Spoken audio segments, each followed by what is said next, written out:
What's going on, everybody? Welcome into the channel. Today we are going to be going over a deck list, and how we're going to be doing these deck lists for the time being is I'm going to go over a leader, the way I enjoy playing that leader, and then I'm going to put a few matches of the deck list that I show you guys on the channel in a couple matchups, and then we're going to go on to the next leader. We're going to do this for every leader that has come out so far, and then hopefully by the time we get to the end of it, every leader will be out. But yeah, it's just a way for me to kind of go over the way I like to play things. And again, other people may like it in different ways, but I'm just going to kind of talk about my thought process when I'm making a deck and stuff like that.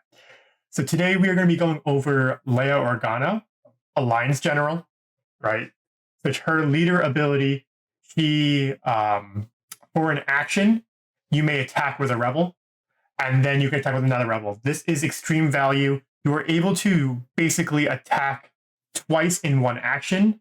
This allows you to get up a lot of speed. It also allows you to kind of get around certain things. Like if you're afraid your opponent's going to play a certain event, maybe take out one of your higher damage units and stuff like that, you can use her ability and make sure you get your attack in before that event happens. And that is good for you to be able to get a ton of damage on the base quicker than your opponent can really react to it. And that's why I really enjoy playing this deck. It's one of my favorite decks to play.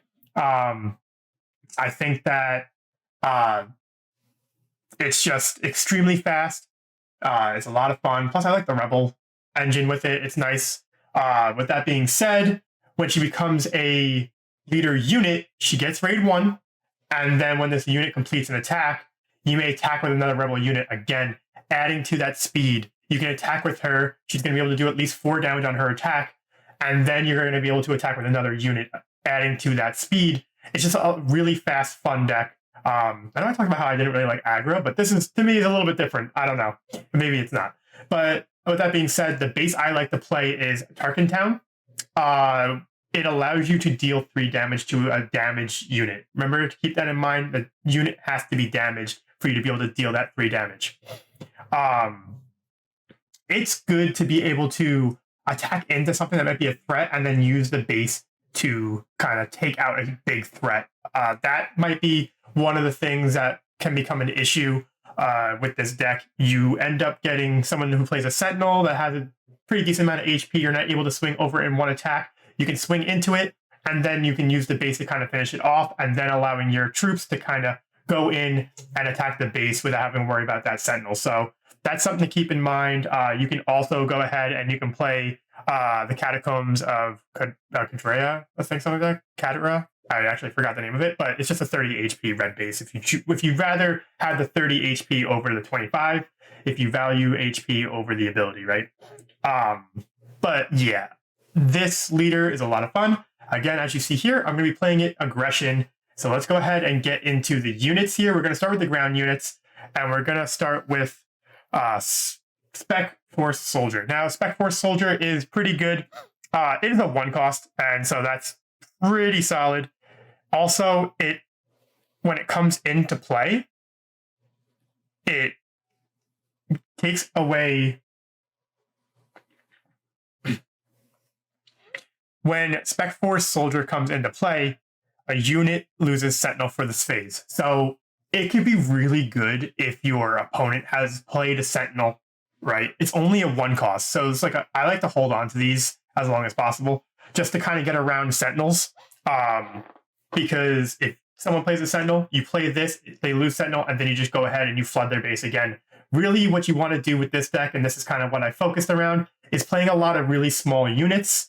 This way I can kind of flood the board and attack the base as quickly as possible, using other things to get around Sentinels, because obviously the biggest way to kind of stop this deck is to play Sentinels against this deck. So Spec Force Soldier is one of those cards that allow me to get around Sentinel. It's also a Rebel and a Trooper, and you're going to see why that's important as we continue on. Next, we have Partisan's Lieutenant, which is 2 tubes. His ability allows you to, on attack, give another aggression unit that you control raid, or a friendly aggression unit, right? Raid 2, which is pretty good with Leia. It is a Rebel unit, so you can go ahead and you can use Leia's ability to for the action, attack with 2 tubes, and then give another one of your aggression units raid 2 for the next attack in that 2 attack turn. So that's really good and really kind of giving your extra attack to your aggression units. And it's just a way to, again, apply pressure to your opponent's base early and fast, because it is a 1 cost. You can essentially go ahead and you can get Spec Force Soldier and Partisan Lieutenant or 2 tubes out onto the field on turn 1, and the next turn use Leia's action to kind of deal damage to your opponent really quickly. So I like 2 tubes. It is a unique unit, so you can only have one of them on the board, but again, it's still really powerful. I play it as a 3 of. Everything in this deck I kind of play as a 3 of for the most part. But yeah, continuing on, we have Battlefield Marine, which is just a 2 cost 3/3 vanilla command heroic unit. It just adds to the Rebel and Trooper aspect of this deck. And yeah, that's pretty much it. It's a Rebel Trooper. It can go ahead and attack with Leia. And then there are other cards that play on the Trooper and also the heroic side of things as well. Going into Sabine Wren. The reason I play Sabine Wren, obviously it's a Rebel, but her ability to not being able to be targeted if there are 3 aspects amongst other friendly units that can give her protection. She's able to attack, and then when she attacks, she can deal 1 damage to someone's base or to someone's ground unit. Dealing the 1 damage to the defender or to a base is just added pressure on someone's base. And so that's just kind of why I put it in there. It's like if the opponent has a Sentinel, I can attack into the Sentinel with Sabine, but I can still do that 1 damage to the base. It's still applying that pressure damage to the base. Continuing on here, we have Partisans Insurgents. Now, Partisans Insurgent is pretty cool. Another Rebel Trooper, as you can see. It's a common theme in this. Aggression unit, while you control another aggression unit, this unit gets raid 2. So as you see, the deck list, majority of my units are aggression. I really only play a couple of command units. This is just so there's just more aggression synergy throughout the deck. But with that being said, we have the Partisan Insurgent basically getting raid 2 pretty much guaranteed, and then it's able to do 3 damage on attack. So that's pretty good. Going into the next, I ended up putting Rebel Pathfinder in this deck, mainly for Saboteur. To apply that pressure to the base again, getting around Sentinels is like really good in this deck to be able to keep up and maintain tempo. And just applying that pressure again to that base. And if I don't have to worry about the opponent's Sentinels, then that's good. And I can also end up buffing this up, as I'll show you with other cards later on. But, you know, Rebel Pathfinder is always good because Saboteurs are always good to have in aggression aggro decks, in my opinion. Next, we have Echo-Based Defender. Now, the reason I put Echo-Based Defender in there, it's just a 3 cost Sentinel.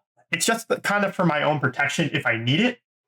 Because there are instances where you might be on your back foot and you kind of need to, as long as the other person doesn't have Saboteur or anything like that, you can play a Sentinel and kind of protect the unit maybe in time for it to get a buff and stuff like that. But I play the Sentinel just in case, kind of, you know, see what else we can kind of do here. But again, Echo-Based Defender is really just for the protection. Moving on to our next card, we have Freedom, Fight for Freedom, right? So they're Rebel Troopers, again, common theme. And they are Saboteur, again, adding to the theme. And then whenever you play another aggression card, I get to deal damage to a base. You know, so that's always good, as you see. Again, we're playing a ton of aggression cards in this deck, and we're going to be able to ping that base. Get this thing on the field, try to keep it on there, and just continue to ping the base playing any card in this deck pretty much. So that's why I decided to play them. Plus, you know, a 3/4 is not too bad.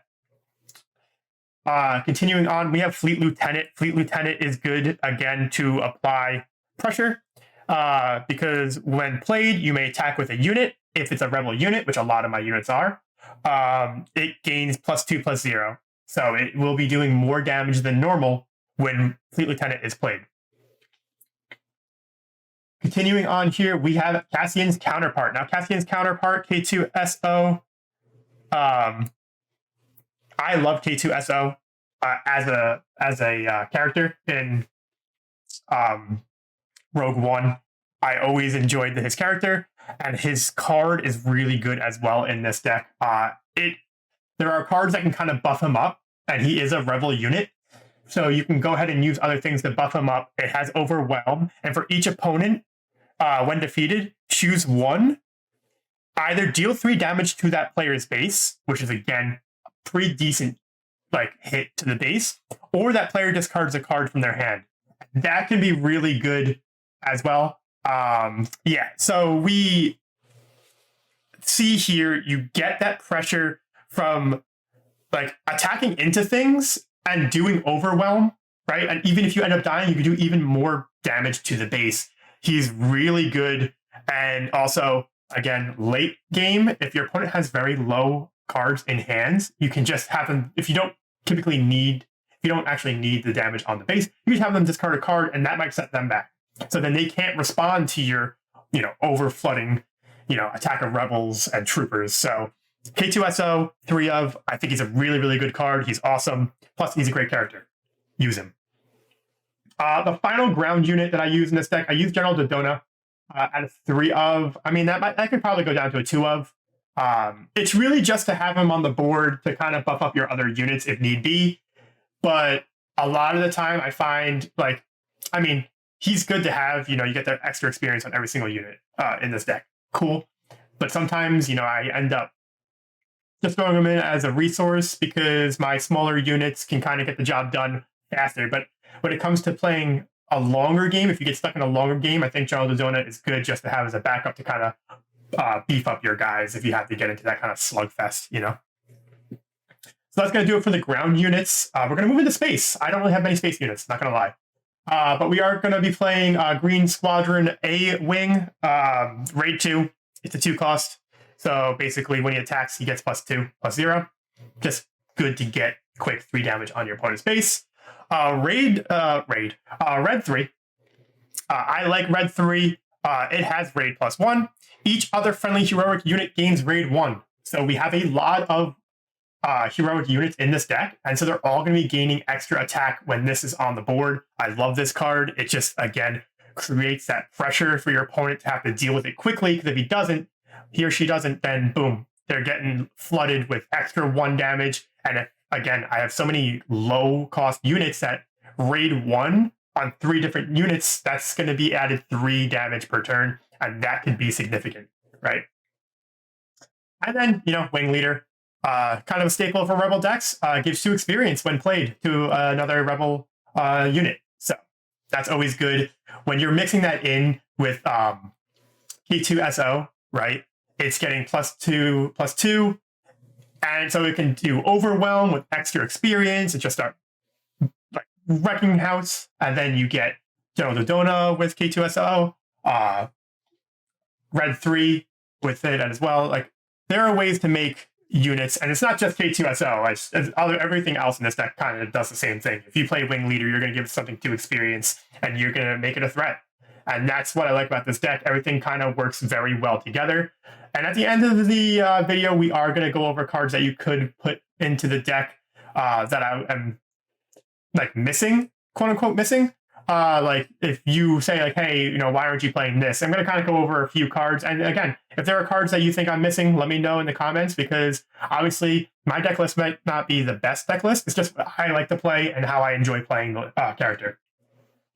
Going into the events, we have Precision Fire. Precision Fire is very good for this deck because I have a lot of troopers in the deck. So basically, it gives an attacking unit. So you attack with a unit, it gains Saboteur. So I don't have to worry about Sentinels. If it's a trooper, which a lot of these cards are, it gets +2, +0. So essentially getting Raid 2. But again, you get to attack the base with that extra damage and not have to worry about Sentinels on the other side. It's a 1-cost card. So again, if you're looking at how it synergizes with the deck, if you have things on the field that kind of work with it,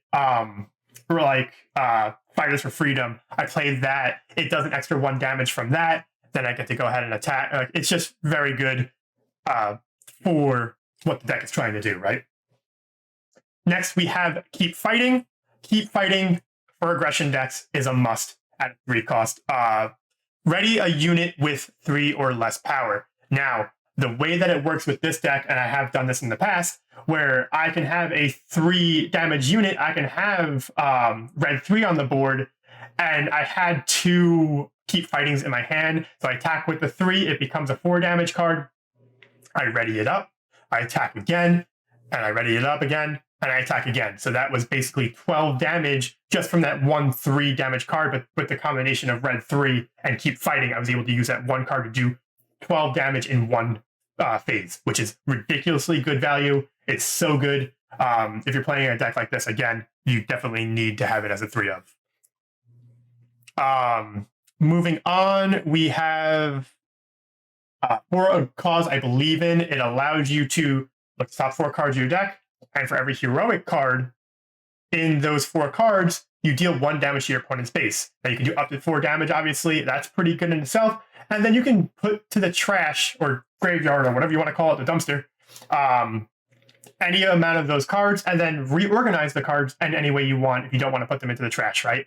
That's pretty cool. So like if you have things that you see you're drawing, right, and you don't want them, just get rid of them, because then you're going to be able to kind of, get things that you think are going to be in the deck and you're able to draw next, right? And then if you see something that like, oh, the 4th card is something I actually want immediately, you put that on top. And it's just really good in kind of giving you that knowledge and kind of playing around and, mapping out your next turn if needed. And then I play 3 of You're My Only Hope. The reason I played that is because everything in this deck is less than 5 cost.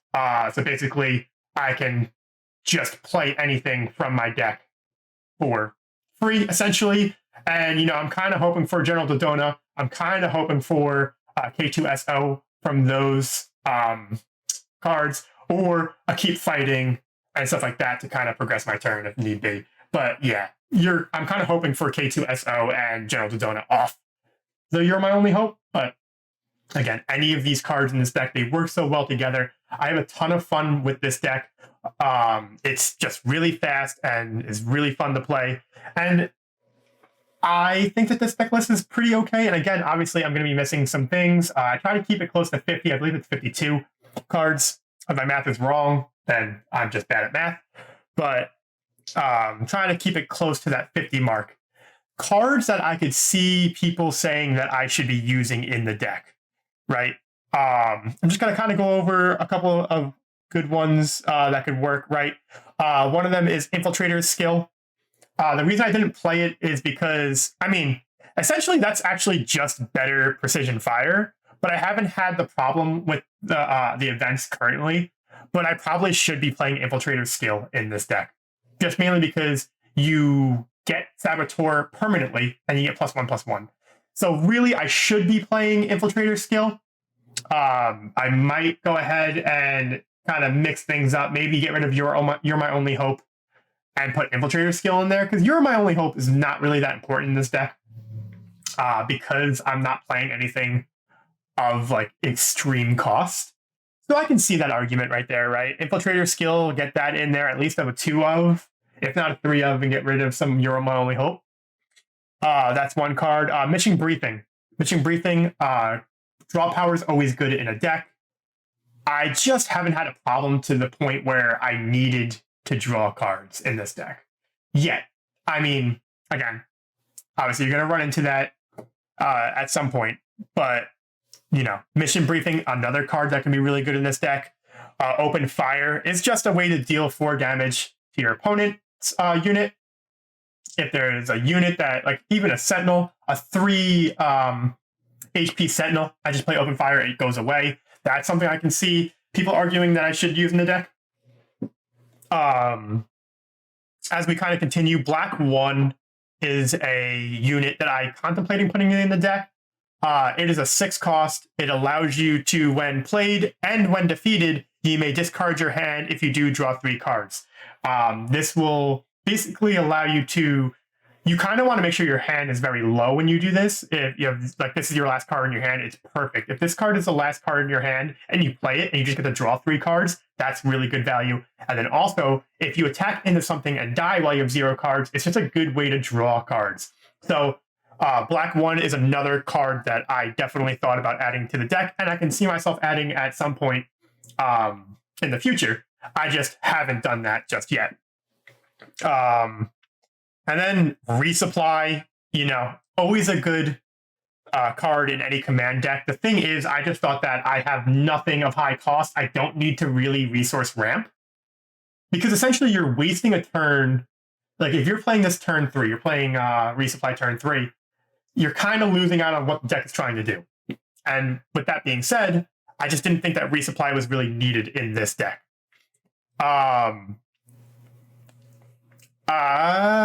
Just kind of, patrol V-Wing, when played, draw a card. That's a decent card that I could see someone putting in this deck. Admiral Akbar, I actually had in the deck for a little bit, as like an insurance guy, right? Because you're going to be flooding the board a lot, Admiral Akbar does kind of, provide that removal that I don't really have in this deck, really. And that might be a place where I need to make a few changes, right? But Admiral Akbar, when played, deal damage to a unit equal to the number of units you control in its area. So basically, I flood the board with a bunch of rebels, which in this deck, by turn 3, 4, you have, if your opponent's not trying to get rid of them, you have 4 or 5 units, and then you drop Admiral Akbar, and you're doing 6 damage to a unit in the ground area on your opponent's side. So that's actually pretty good. I had it in there for a while. I took it out. I might probably add it back in. Maybe get rid of the Battlefield Marine. It's just something I can see like adding it to the deck. And then the final things I can see people arguing, right, that combo, R2-D2 and C-3PO. They're rebels, so they can get buffed up and attack with Leia, right? But R2-D2, when played and on attack, look at the top card of your deck. You may put it at the bottom. It allows you to kind of cycle out what you don't want at the moment, which is pretty good. And then C-3PO, when played on attack, choose a number. Then look at the top card of your deck. If it's the cost of the chosen number, you may reveal it and draw it. That's just good because obviously if you're using R2-D2 and C-3PO together, you're going to know it's on top, and then you're going to be able to draw it immediately. It allows you to cycle through your deck quicker to get the cards that you need to kind of deal with your opponent, like whatever they're going to be doing, right? But with that being said, obviously, let me know what you guys think. Let me know what you guys would add, take out. I like to hear from you guys because obviously, everyone's lists are going to be different. And, I like to hear what you guys think. That's going to do it for us today. I hope you guys enjoyed. Again, if you are new here and you enjoyed, leave a sub. Greatly appreciated. We're approaching 600 subscribers, so I'm excited for that. I couldn't do it without you guys, and I'm greatly appreciative of that. And with that being said, we have a ton of new stuff coming out onto the channel in the future, so get excited as this game's just around the corner. I'm really excited, and I know you guys are too. So until the next video, I'll see you guys next time.